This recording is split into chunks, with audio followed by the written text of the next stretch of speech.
પારડી નાના બાગચીપાનો યુવાને આંબાવાડીમાં કેમ જીવન ટૂંકાવ્યું? પારડી તાલુકાના નાના બાગચીપા છિત્રા પારડી ખાતે રહેતા હર્ષદ ધીરુભાઈ પટેલ ઉંમર વર્ષ 42 તેના નાના ભાઈ ચંદ્રકાંતને જણાવેલ કે મારી તબિયત સારી નથી, ઘરે આવીને મને દવાખાને લઈ જા.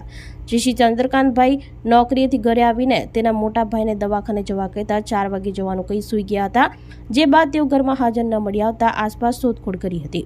જો આંબાવાડીમાં જાનની દાળી સાથે ગળે ફાંસોડ ખાધી હાલતમાં મળી આવતા તાત્કાલિક પારડીની સ્વાસ્થ્ય હોસ્પિટલમાં ખસેડવામાં આવ્યા હતા, જ્યાં ફરજ પરના તબીબે હર્ષદભાઈને મૃત જાહેર કર્યા હતા. સમગ્ર ઘટના અંગે પારડી પોલીસ મથકે મૃતકના નાના ભાઈ ચંદ્રકાંતભાઈ પટેલે ફરિયાદ નોંધાવી હતી. પોલીસે લાશને પીએમ અર્થે ખસેડી વધુ તપાસ હાથ ધરી હતી. જોકે યુવાના આત્મહત્યાનું કારણ અકબંધ રહ્યું હતું.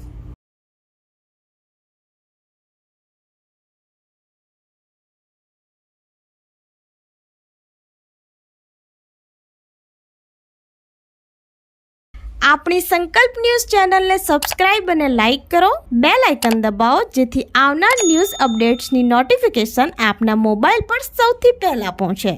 Like, subscribe and share the video.